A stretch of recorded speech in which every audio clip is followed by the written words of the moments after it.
We have to face that sometimes the school system also is not set up for kids with disabilities. We are placed in a situation of having to fight for services. This is the hard truth. This is the reality that we are faced with. I believe in inclusion. I think it works when the system is set up for it. How do you integrate kindness and love into every interaction you give? We know we're dropping off our kids into a space that is unfamiliar to everyone. And this was, for me, the beginning of what unfortunately felt like a fight for services. Everything just turned around when we decided to do homeschooling. I am a strong, big advocate for homeschooling because it also brought me peace of mind. They deserve this. It's worth it.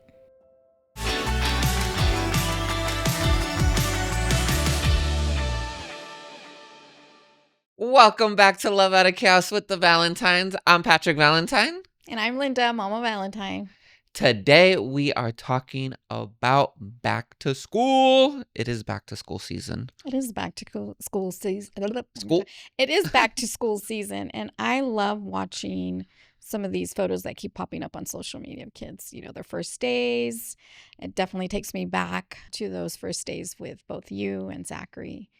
And I thought it would just be a great time to really give our perspective of those, first days and maybe how to make it easier or better for moms and parents and dads and everyone that's experiencing those first days. So are you talking about first days like my first day of kindergarten, our first day of kindergarten, or like, because I don't even remember that. No. I don't know if most people remember. I think it's the more first about the days parents. Yeah. The parents really...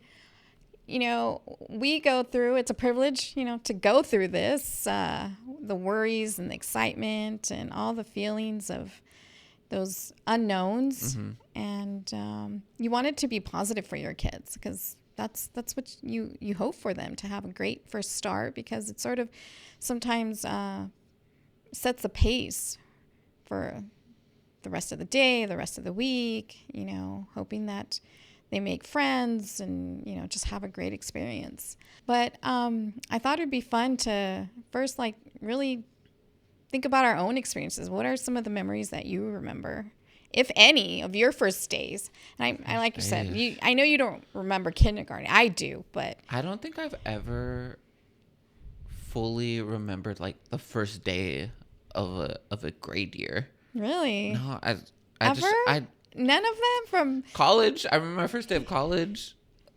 Not even first day of high school. First day. Really? No, Well, thankfully I took photos and tried to record as much as possible, I but it's so interesting. No.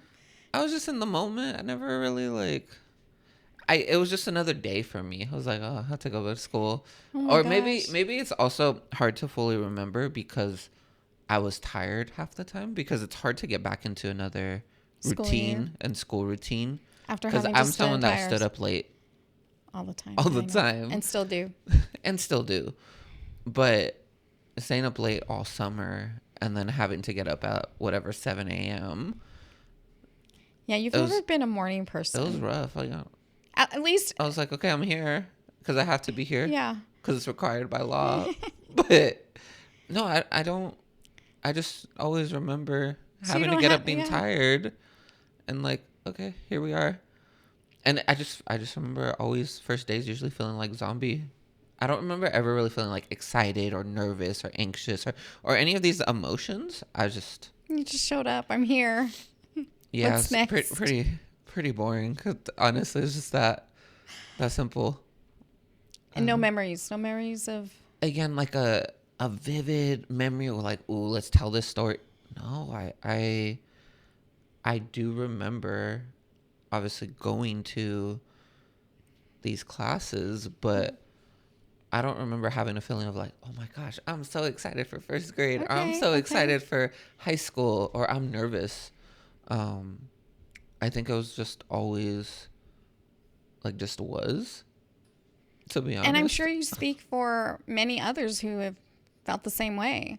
I am truly the polar opposite. Yeah, you're the opposite of that. Complete opposite. I love school. I enjoyed going to school. Anything that kept me away from home, I was there. And I think some of my favorite memories leading up to school was just going shopping.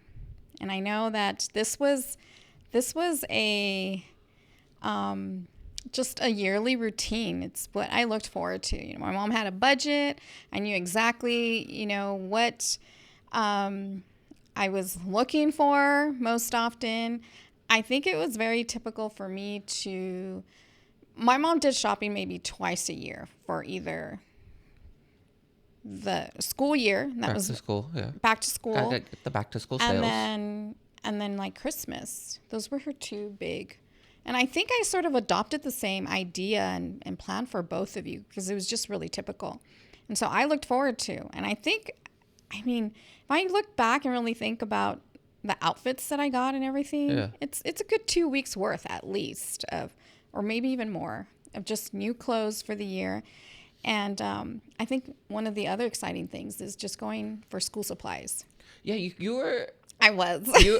And even jumping off that, you were more excited to go back to school shopping and school supplies than I was.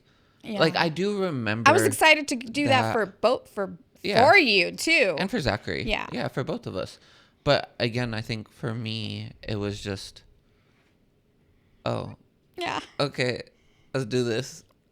Yeah. It was more of a obligation I compared can to validate excitement. that. Yeah, I Like, can validate it that. just wasn't my Yeah, it cup wasn't. of tea, wasn't my thing, and however you want to say it. And it wasn't about being like negative, like, oh, I have to, but it was just. But that would even be fair. I know some people just don't like school, don't care for school, and I understand that. I can understand that we all have a different reality and a different experience, and School was whatever though for me. Like, I didn't hate it, but I didn't love it. It was just like, it is what it is. I have to do it. right. I enjoyed learning, right? Like when I felt like things were like applicable to life. You were a good student. Yeah, I was a good student. You were a It good wasn't. student. I wasn't like a rebel or No, anything. no, or no, any of no. that, in that nature, and it was just these memories, whether it's back to school shopping, school supplies, first day of school. I just didn't. I have a lot of didn't good care. memories. Yeah. I cared more about first like practice with the team or sports or first Things that really adventure. interest you. Yeah, like I wasn't interested in. I remember your first day of pre-K and kindergarten. I think all first days, and for Zachary too. Yeah. I just those are really embedded in me, and because I think it comes for many parents, especially parents with children with disability, that you go through a far more extended moments of concern and worries and hoping that everything goes well. And, you know, the excitement for you was different versus the excitement that I had for Zachary, because it came with another, you know, basket full of concerns and all the unknowns, because it was, I mean, special ed classes or inclusion or the idea of inclusion. These were all new terms and ideas and understanding for me. Yeah. And I think that's what I want to bring sort of light to this episode, is when you are experiencing these really first, not just the first day, but the first of classrooms that offer, you know, a special education for kids. And what are some of those expectations, and how can we potentially make it easier for the parents, maybe for teachers, maybe for aides? There are so many people involved, so many moving parts to help make that first day a special and positive day. Look, listen, I think everyone deserves to have a great first day of school, whether, again, if you're going into kindergarten, preschool, first day of first grade, or even high school or junior high. But that may not be always the case for everyone. And I think that although we want to create those wonderful memories, we have to face that sometimes the school system also is not set up for kids with disabilities. Mm-hmm. You know, each district is different, each system is different, but it's not always truly set up that way. And as a parent, you have to make sure that you're aware. You're aware that you're getting the services that your children deserve. First and foremost, always believe that your kids also deserve to be there. Yeah. Because it's not always, you don't always feel that way as a parent. It's unfortunate, but the system doesn't always make you feel that way. Like you deserve to be there. Or you're wanted or welcome to be there. I've had all the experiences from great to, amazing experiences to not so great and really terrible experiences. Yeah. So you talk about everyone deserves, a good first day, a good first experience, right? And totally agree. Do you feel like Zach usually had a good first day or was excited for his first day? That's a great question. I think when I look back, I remember Zachary just having like these moments of anxiety. From the very beginning. From the very beginning. Okay. I don't think I understood that. Mm-hmm. But I think those outside unfamiliar areas for him brought him a lot more anxiety than I understood, because also it included transitions, right? Transitions from the home to the car and then to this unfamiliar new place. And as we understand now more than ever, Zachary does not do well with transitions. Yeah. And I have to admit, I didn't understand. I knew he was uncomfortable, but I just accepted it as I have to expose him more, just like any other child. You have to expose your children to new environments, experiences. So I know I don't think he really enjoyed it. As of today, even the word school Triggers him. triggers He him. doesn't like it. And that's for a whole different reason. And it's unfortunate. Yeah. But I think if I look back at, his school career, I can see those moments that brought him very unfortunate, unhappy situations. Did he enjoy being around friends and the schools and things that brought him, joy? Yes, absolutely. But they weren't always consistent, right? As soon as potentially if we had a great year, great teacher, great staff, happy environment, before you knew it, the school year was over. So we'd have to start all over again. And I don't think he really understood that, or again, did not like those transitions. Yeah, and like we talked about many, many times in past episodes, transitions were very difficult for Zach. And still are. And still are to this day, right? We are still trying to figure out the best way even now. And so I think that's very common for someone that has autism and for other individuals with disabilities or just kids in general. Transitions can be hard. Right. Any piece of advice, any words of encouragement to parents out there that have a child that struggles with transitions? That is a good question. I think it's very clear based upon just our day-to-day that Zachary still struggles with transitions. I think some of the things that have worked, and obviously age appropriate. Yeah. You have to consider that, right? My advice now to someone who is like around Zachary's age versus someone who is just going into a school year at a kindergarten, pre-K level.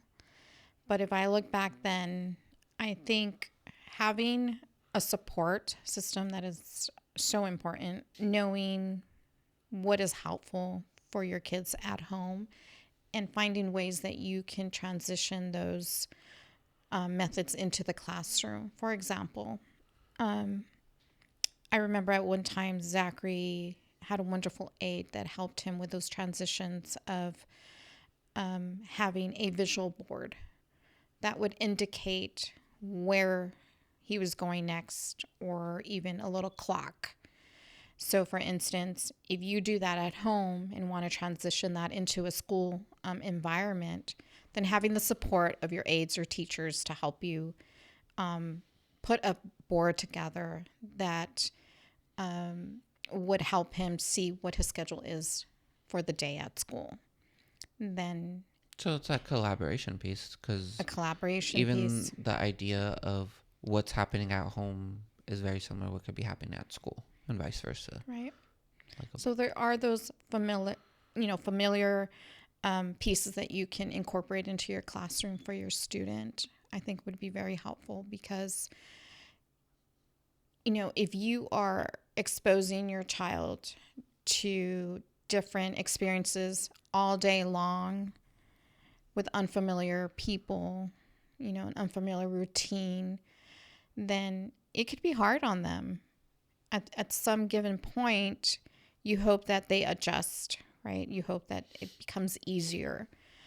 But sometimes those transitions don't, because in a school classroom environment, yes, you have your schedule, but things change. Sometimes there are, outdoor activities that are different, maybe in a week, or certain events or things that are happening for this during the season. So those all, we don't think about them. I don't think about them. We just do them. mm-hmm. But for someone like Zachary, that one simple transition that's very unfamiliar and new, even through a school, a typical school day, can be very challenging.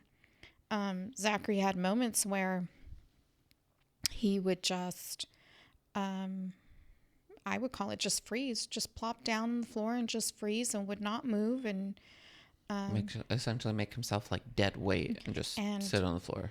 would not. You're like, I'm not moving right now. And so it would take time to, get him to be okay with moving on to the next transition. So I think, again, collaborating with your classroom, teacher, aides to help, I think would be very beneficial. Our kids really pick up on our emotions. So, even though as a parent we have all these concerns and worries, I think it's important that we put our own excitement, because it's exciting, right? And you have all these worries, but it's also exciting that you put your excitement up in the forefront so that your kids feel that same excitement. I think one of the things that can be really helpful for your teachers and your students, creating a board or small folder of about me. And that about me would really emphasize on your child's strengths, what he likes and what he doesn't like, who he loves. For instance, like if it was his family members, who is part of his family. Mm-hmm. If he loves to read, he loves pets, his strengths, like I said, what are the things that he or she looks forward to. Also, I recall talking on the about me, what is potentially your child doing as of right now, right? Are they learning certain skills? Maybe it's music. Maybe it's something that has to do with their speech. Where are they at level? So that way, anybody that's working with your child, because again, there's people that come in and out all the time, will learn something about them. And it's something that they can have. And if you have a folder, the about me, then they can also, your aides or your teachers can write in there like what they're learning. So these are skills that they're learning during maybe the season or the week or the month. It's a great way. And so you get to really get to know the child on a more personal level, because it's hard. That builds trust. It's each person that's in that space with your child is experiencing a new reality for themselves as well. For example, you have an aide who doesn't know your child, and an about me can ease them. An about me can help them to learn about your child and maybe understand their dislikes and their likes, and what they because sometimes even little small words can help connect with your child. Instead of playing the guessing game, what should I do? How can, because it's not easy, but I think it's a wonderful way to help your aides and your teachers and any other students maybe that, interacts with your child. Yeah, absolutely. I think that's a really good one. One other thing that I can offer to parents to maybe help ease those worries is request a meeting. request a meeting, maybe, either the first week of school or maybe if it's available before. I'm not talking about like an IEP meeting, but I'm talking about something that you can, again, collaborate with your teachers and your staff to help ease your worries and concerns. Because, again, here's a teacher trying to learn all the students. And, taking those things into consideration can be really helpful with just sitting down and having a meeting and setting those expectations, because each teacher, each classroom has a different way of running their classroom. Yeah. And this is really helpful. And being involved is also a great opportunity for you to learn what that classroom is. So having that meeting, I think, would be very helpful for both your teacher and yourself, and to ease those worries. Those are really helpful tips. And I know parents have so many questions about education, and they just want to do what's right by their child, right? And totally understandable. And I always find it so interesting for me because a lot of parents have asked me personally, like, oh, what do you think about this in education or in this regard? And I always struggle trying to answer that because, one, I didn't go through that like you did. It's not your right? experience, right? It wasn't my you weren't experience. a parent. You were a brother. I could only share from my perspective as a brother, and that was just simply, hey, like kindness. Yeah. How, whether it's teachers or students, how do you integrate kindness and love into every interaction you give into an individual, into a kid, into a student, whether they have a disability or not? Because once you do that, then I feel like all those elements that you're mentioning of having a board or an about me or all these other things kind of become easier because you come from a place of love and kindness. And then the kid feels more trusting of this, whether it's a random adult teacher or a new friend or a new student, whatever it may be. And it's just like familiarity of that. And so I always just give that piece of advice as someone that didn't go through that experience of how do you teach kindness and love to your children and lead with that, whether you're a teacher or a parent or whatever your role is in this world, whatever your job is. But I know a big conversation in the education system now is about inclusive classrooms. And so my first question is, was that even a big conversation back then when Zachary was in school? I think it's what I knew it's what I wanted for him. And although what I was faced with was something different, I believe in inclusion. I think it works when the system is set up for it. But like you just finished explaining, lead with love and kindness, and knowing that we all want that. Not everyone possesses those same values. It's unfortunate. Yeah. I think our classrooms, for whether typical kids or kids with disabilities, we can all really learn from doing that for one another, right? Being kind. But that is unfortunately not the reality that many of us moms and parents and dads go through and face. We are placed in a situation of having to fight for services. This is the hard truth. This is the reality that we are faced with, because we go in with the greatest of intentions, the greatest desires for our kids, hoping to develop great relationships with teachers or faculty or aides. And this is the true intention. We put our best foot forward for our kids because we know we're dropping off our kids into a space that is unfamiliar to everyone, all these unknowns. And there's some really real hard realities. So again, yes, I believe in inclusion. I believe it's one of the best things that you can do, not only for your child with a disability, but also for all those other children, typical children, to be exposed. This is how you create community. This is how you truly create inclusion. because there's nothing more than a parent wants for their kids with a disability to be included and accepted into their own community. And what best way to do that than to start in the school system? That doesn't always happen. Yeah. And it's unfortunate. And as a parent, if you truly believe in wanting to put your child into a school system with the inclusion, with the intent of inclusion, you have to know that you are going to fight for services. You are going to fight for everything that your child deserves. You have to be willing and ready to do that. You're not going to be handed a full classroom full of, all these wonderful, amazing things unless you're asking for them. Services, inclusion. I do believe in inclusion. But if you are a parent going into school for the first time with a pre-K or kindergarten, and you really are hoping for inclusion, I say go for it. Did Zach have inclusive classrooms in pre-K kindergarten? We did half. You did half. Okay. I did half for him. For pre-K, we did half days. Okay. There weren't full days, but we did, by the time he was in kindergarten, we did half days.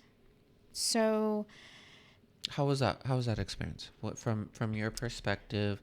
Because I could only speak on an inclusive classroom from when Zach was in 7th or 8th grade and he did PE, it was an inclusive PE environment. But I don't recall anything else, right? Obviously pre-K, you have that experience. So how was that? So now, not only were we going into a classroom for the first time, right? We were also going into a classroom with a new teacher who had not had experience, with a new classroom setting, trying out the inclusion. So it was very premature, early stages, even for them. Mm-hmm.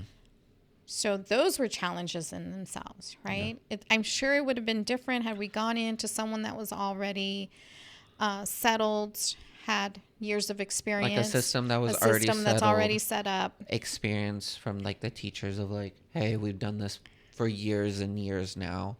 We know what works, what doesn't change, work. Right. Yeah. That was not the case. Mm-hmm. So I don't believe we had a great start. Mm-hmm. And this was, for me, the beginning of what unfortunately felt like a fight for services.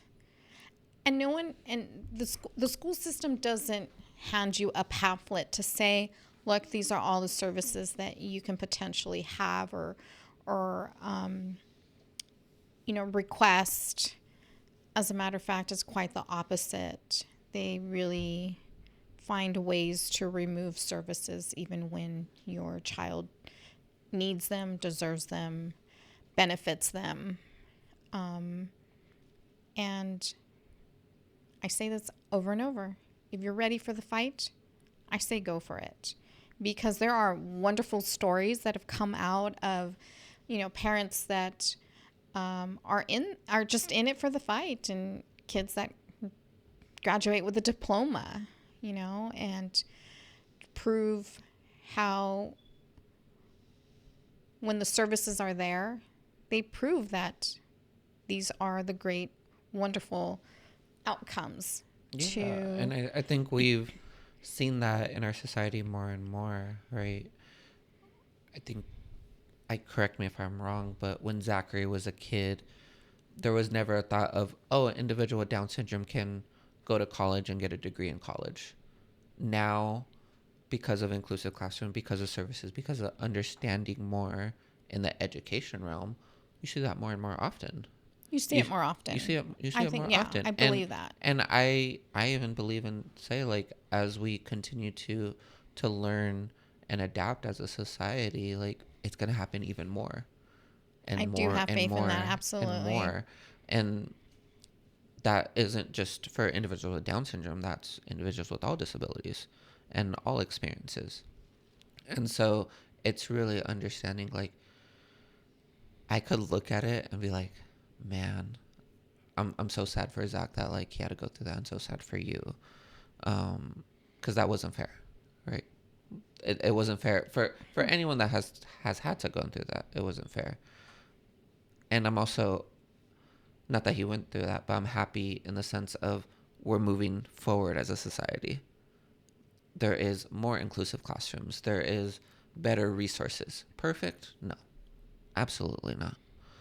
But I could look at it from what you're saying in your experience and hearing other parents that, like, oh, some things have changed. Well, no, then unfortunately some things haven't changed. Right. But And like multiple things can be true. Right. And it's more common now that I realized, Zachary's out of the school system.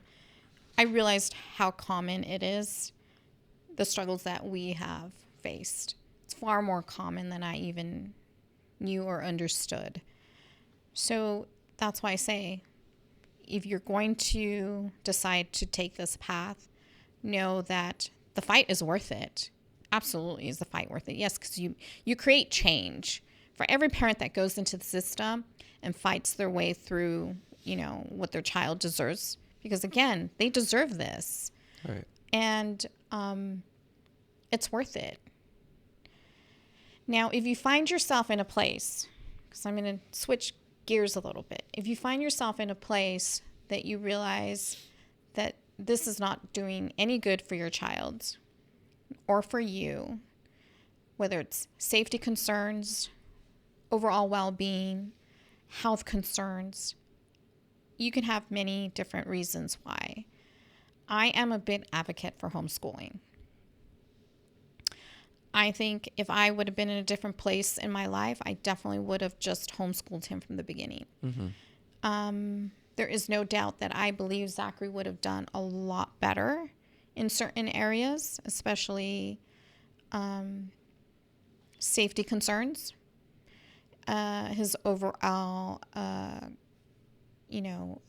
since knowing how he feels about school, I think he would have had a different experience just being homeschooled and not have such a, it was just traumatic for him. Yeah. It really was. But again, I'm a big advocate for homeschooling. I think your child can thrive in so many areas because there are far more support groups available now than there were when Zachary was younger. And, if you're concerned about socialization, there's a lot of resources available. There's even community where there's other parents who feel the same way, who want to do the homeschooling. And I think it's just a wonderful option, because then you also get to bond. You get to really adapt those changes for your student, for your child, as you take on this. Again, I know for parents it's different. For parents, you have to ask yourself, do I want to really take on this challenge? I think that's what we're kind of alluding to. It's like, it's a case by case situation. You can't just give one piece of advice and it's going to work for everyone. No. You have to be honest within yourself, within your situation, within your bandwidth, within your support system, who you have around you. Like, you just have to be honest, right? And you, in this case, we were talking about homeschool. Obviously, you're a very, very big advocate. I am. You were against the wall. Like, it was literally the only option left as well. And that's a important piece to know. Is that's true. There was no other option. And you saw it as, hey, I got to do what you got to do. And you did it. You did a great job. And that's where we saw Zach thrive a lot. He did. I think those are like the moments that unfortunately, right, it took me a while, but again, things happen for a reason. He did thrive, and I was able to help him de-escalate those negative feelings and thoughts of school. Mm-hmm. Because, again, just to say the word school, stopped him in his tracks, had him running the opposite way, to be honest. Yeah, I remember. And still to this day. If you mention school, he's like, no. That's true. Look. But that doesn't mean he didn't like learning. That doesn't mean he didn't like the community and people he met, We or the had students, so or many the adventures, wonderful. right? Oh my Like, gosh. it wasn't that, but it was just, again, not to get too deep into it, but there's a lot of traumatic things that happen with school. Yeah. At a physical location. In that classroom setting, yes. Yeah, in a physical location, and that's what he attributes to it now. Yes. And I mean, everything just turned around when we decided to do homeschooling. Everything from even the staff to our support. They were, at this point, I realized they were offering me services that I once had to fight for. I didn't even have to consider fighting for anything when it was handed to me like on a silver platter, per se. But I think, again, it's an individual basis situation. And you have to do what's best for you, and you have to do what's best for your child. But I am a strong, big advocate for homeschooling. Yeah. I really am. Because it also brought me peace of mind, because I was able to truly just help him adapt. I was able to create our own schedule throughout the day. Anything became a learning opportunity, even for for our own like home school class setting. Yeah. And it took the stress out. So we were both able to be in a place of learning together, enjoying and growing. He did. He grew so much in just a year I think that was a pivotal moment for me to realize his potential. Because being in the classroom setting constantly had me second guessing what his own potential was. And that was really difficult to accept. So when I realized his full potential of reading, math, just learning new things, enjoying new things, you're kind of hard on yourself as a parent. And this was truly killing me inside. But, the fight was different. The fight was to help him, again, de-escalate all those bad, terrible thoughts of school and memories and association of exactly all that. Yeah. Exactly. It was trying to redirect him over here, and once that redirection happened, that's where we saw the growth. Yes, truly. And yeah, I think, again, I said this already, but just really want to reiterate too, what you know in that moment. True. Right? Like, absolutely true. There's no way you could have known, hey, homeschool was going to be the best decision ever. Because the reality, it could have not been the best decision, right? It's about knowing yourself as a parent, as well as knowing yourself as your child, like knowing your child. Homeschool could not be the option for them. And I think that's also a reality, right? Inclusive classrooms, if it's not set up correctly, could not be the option for them. And it could be the best option for them if it's set up correctly. And so it's hard, because sometimes it's even trial by error. And what we talked about of like helping Zach with transitions and all these things, like you're just trying every day, right, trying to do the best by your child every day. And I also have to say, homeschool was never given as an option. No, it's not very conventional. It's not popular. It's starting to become more popular now. Yes, yeah, I agree. I agree. But it just, our society does not, create homeschooling as an option, as a valuable, valid option. And I'm here to tell you that it is. It really is. But yeah, I completely agree. And it's one of the reasons why I really wanted to hone in on back to school and what our kids deserve and how to help parents ease their mind of those first days and those first moments, that there's always options. Do not allow yourself to believe that a system is the only option, a full classroom setting. Did I want that for Zachary? Absolutely. The same thing that I wanted for you and the same things that I enjoyed. Yeah. But that wasn't the case for me. And so if I can give anybody out there just a little glimpse of hope, whether it is in a classroom setting, because, that does work well for many, or if it's a homeschool or even a hybrid, because there are hybrid options of homeschooling and classroom settings. And once you realize that there are options, you see the world differently. You go in a little more with more confidence, determination, because ultimately we all want the same things for our kids. We all want to see them thrive, reach their own full potential, be happy, enjoy those moments, have friendships. So yeah. I love that.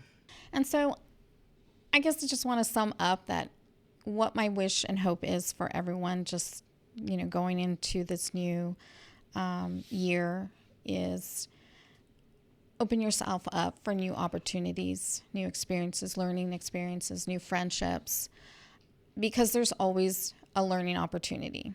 There's always growth, even through those struggles. And I hope that everyone just goes in and realizes that if you are able to create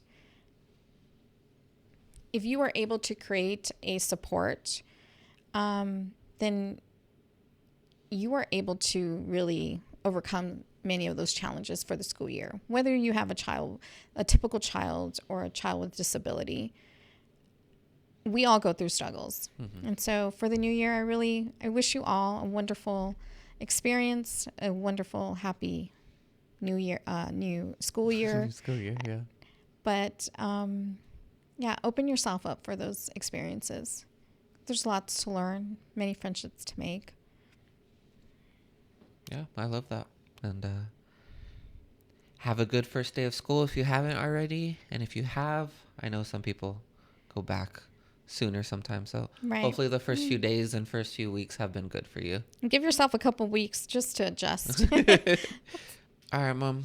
It's time for golden moments. What is your golden moment? That we all experience our own realities.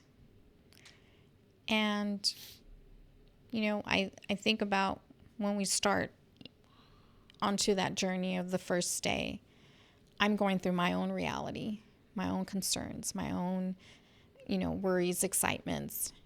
And if we just step back for just a glimpse moment and enter into a place of compassion, curiosity, we will realize that others are experiencing that first moment, whether in this case, our first day of school, with their own reality, their own concerns, their own fears, as Zachary was too. Yeah. That if we step outside of ourselves, my golden moment is just we can be a little more compassionate with one another. That being kind comes from that compassion, and just allowing yourself to. It could change someone's day just by having a little compassion, because what you might perceive of someone just having a bad day, or maybe you feeling that they were rude to you, can be a moment of just allowing that compassion to guide you and realize, okay, they're going through challenges because their reality is different than your reality. I love that. I think my golden moment is more in relation to seeing how far we've come as a society and seeing the differences from even Zach's experience and our experience 20 something years ago with him compared to now. And there's been a lot of positives, a lot of changes, a lot of growth. And I'm excited to see where the next 20 years, the next 10 years takes a society and inclusive classrooms. Because I think as we continue to learn as a society and learn from individuals with disabilities and really amplify their voices and listen to them, listening to parents, I think that is just going to help society so much more in the future. And so it's the hope of it all, while still acknowledging all the challenges and struggles that um, individuals with disabilities and family members and parents have had to go through and faced. But it's also on the end of it too, like seeing the big differences. And so I'm excited for the future and the positive changes moving forward. I think it's good to stay hopeful. Yeah, absolutely.